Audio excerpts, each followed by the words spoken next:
ರಾಷ್ಟ್ರ ರಾಜಧಾನಿ ದೆಹಲಿಯಲ್ಲಿ ನಿನ್ನೆ ಸಂಜೆ ಸಂಭವಿಸಿದಂತ ಕಾರ್ ಬ್ಲಾಸ್ಟ್ನ ಹಿಂದೆ ಜೈಷೆ ಮೊಹಮ್ಮದ್ ಸಂಘಟನೆಯ ಕೈವಾಡ ಇದೆ ಅನ್ನೋದು ಸದ್ಯ ತನಿಖೆಯ ಸಂದರ್ಭದಲ್ಲಿ ಗೊತ್ತಾಗ್ತಾ ಇದೆ.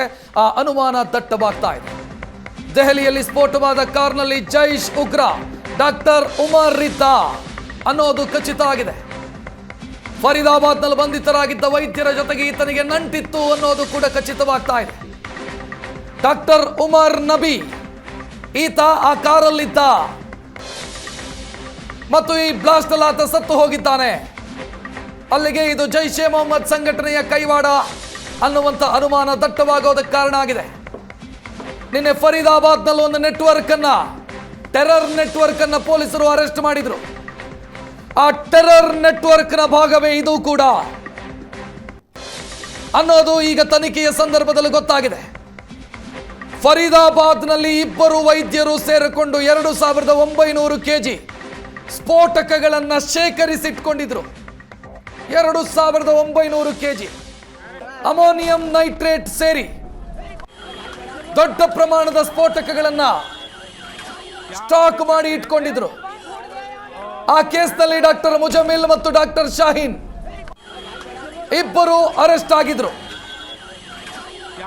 ಅರೆಸ್ಟ್ ಆಗಿದ್ದು ಹೇಗೆ ಅಂತಂದ್ರೆ ಜಮ್ಮು ಕಾಶ್ಮೀರದ ಡಾಕ್ಟರ್ ಆದಿಲ್ ಅಹಮದ್ ಆತನನ್ನ ಅರೆಸ್ಟ್ ಮಾಡಿ ವಿಚಾರಣೆ ಮಾಡಿದಾಗ ಆತ ಕೊಟ್ಟ ಮಾಹಿತಿಯ ಆಧಾರದ ಮೇಲೆ ಹರಿಯಾಣದ ಫರೀದಾಬಾದ್ನಲ್ಲಿ ದೆಹಲಿ NCR ನ ಭಾಗ ಅಲ್ಲಿ ಕಾರ್ಯಾಚರಣೆ ಮಾಡಿ ಇಬ್ಬರು ವೈದ್ಯರನ್ನ ಅರೆಸ್ಟ್ ಮಾಡಲಾಗಿದೆ.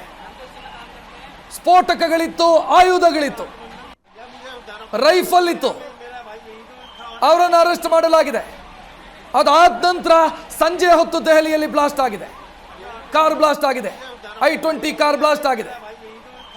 ಈಗ ಆ ಟೆರರ್ ನೆಟ್ವರ್ಕಿಗೂ ದೆಹಲಿಯಲ್ಲಿ ಸಂಜೆಯಾದಂಥ ಬ್ಲಾಸ್ಟಿಗೂ ಸಂಬಂಧ ಇದೆ ಅನ್ನೋ ಅನುಮಾನ ದಟ್ಟವಾಗಿದೆ, ಖಚಿತವಾಗ್ತಾ ಇದೆ. ಈತನು ಡಾಕ್ಟರು ಅನ್ನೋದು ಪ್ರಾಥಮಿಕ ಮಾಹಿತಿ. ಡಾಕ್ಟರ್ ಉಮರ್ ನಬಿ ಜೈಷೆ ಮೊಹಮ್ಮದ್ ಸಂಘಟನೆಯ ಜೊತೆಗೆ ಸಂಪರ್ಕ ಇತ್ತು. ನಿನ್ನೆ ಹರಿಯಾಣದಲ್ಲಿ 300 kg ಸ್ಫೋಟಕ ವಶಕ್ಕೆ ಪಡೆಯಲಾಗಿತ್ತು. ಸಂಜೆ ದೆಹಲಿಯಲ್ಲಿ ಬ್ಲಾಸ್ಟ್ ಆಯಿತು. ಜೈಷೆ ಮೊಹಮ್ಮದ್ ಉಗ್ರ ಸಂಘಟನೆಯ ಕೈವಾಡ ಅನ್ನೋ ಅನುಮಾನ ದಟ್ಟವಾಗಿದೆ. ಆ ಅನುಮಾನದ ಆಧಾರದ ಮೇಲೆ ತನಿಖೆ ಸಾಗ್ತಾ ಇದೆ. ಇದು ಪ್ರೀ ಪ್ಲಾನ್ ಅಥವಾ ಸ್ಫೋಟಕಗಳನ್ನು ಕೊಂಡೊಯ್ತಾ ಇದ್ದಂತ ಸಂದರ್ಭದಲ್ಲಿ ಆಗಿರುವಂತ ಬ್ಲಾಸ್ಟ್ ಅನ್ನೋದು ಇನ್ನೂ ಖಚಿತವಾಗಿಲ್ಲ. ಅಂದ್ರೆ ಟಾರ್ಗೆಟ್ ಫಿಕ್ಸ್ ಮಾಡಿ, ಅದು ಕೆಂಪು ಕೋಟೆನೋ ಚಾಂದಿನಿ ಚೌಕೋ ಈ ರೀತಿ ಟಾರ್ಗೆಟ್ ಫಿಕ್ಸ್ ಮಾಡಿ ಅಲ್ಲಿಗೆ ಹೋಗ್ತಾ ಇದ್ರು ಬ್ಲಾಸ್ಟ್ ಮಾಡೋದಕ್ಕೆ ಅನ್ನೋದಾ, ಅಥವಾ ಸ್ಫೋಟಕಗಳನ್ನು ತೆಗೆದುಕೊಂಡು ಹೋಗ್ತಾ ಇದ್ದಾಗ ಆಗಿರುವಂತ ಬ್ಲಾಸ್ಟ್ ಇನ್ನೂ ಕೂಡ ಖಚಿತ ಇಲ್ಲ. ಆತ್ಮಾಹುತಿ ಬಾಂಬ್ ದಾಳಿನ ಅನ್ನೋದರ ಬಗ್ಗೆಯೂ ಕೂಡ ಖಚಿತತೆ ಇಲ್ಲ. ಇಲ್ಲಿ ಒಂದು ಅನುಮಾನ ಬರುತ್ತೆ, ಆತ್ಮಾಹುತಿ ಬಾಂಬ್ ದಾಳಿ ಅಂತಾದ್ರೆ ಒಬ್ಬ ವ್ಯಕ್ತಿ ಆತ್ಮಾಹುತಿ ಬಾಂಬ್ ದಾಳಿ ಮಾಡಬಹುದು. ಅಂದ್ರೆ ಒಬ್ಬ ತನ್ನನ್ನು ತಾನು ಸ್ಫೋಟಿಸಿಕೊಂಡು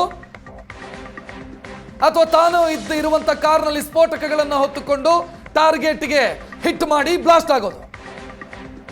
ಬಟ್ ಇದರಲ್ಲಿ 3 ಇದ್ರು ಕಾರಲ್ಲಿ ಅನ್ನೋ ಮಾಹಿತಿ ಇರೋದ್ರಿಂದ ಆತ್ಮಾಹುತಿ ಬಾಂಬ್ ದಾಳಿನ ಅಥವಾ ಸ್ಫೋಟಕಗಳನ್ನು ಒಂದು ಜಾಗದಿಂದ ಮತ್ತೊಂದು ಜಾಗಕ್ಕೆ ತೆಗೆದುಕೊಂಡು ಹೋಗ್ತಾ ಇದ್ದಂಥ ಸಂದರ್ಭದಲ್ಲಿ ಆದಂಥ ಬ್ಲಾಸ್ಟ್, ಇದರ ಬಗ್ಗೆ ಇನ್ನೂ ಕೂಡ ಸ್ಪಷ್ಟತೆ ಸಿಕ್ಕಿಲ್ಲ. 10ಕ್ಕೂ ಅಧಿಕ ಮಂದಿ ಈ ಬ್ಲಾಸ್ಟ್ ಅಲ್ಲಿ ಮೃತಪಟ್ಟಿದ್ದಾರೆ, ಇನ್ಕ್ಲೂಡಿಂಗ್ ಆ ಕಾರಲ್ಲಿದ್ದಂಥ 3.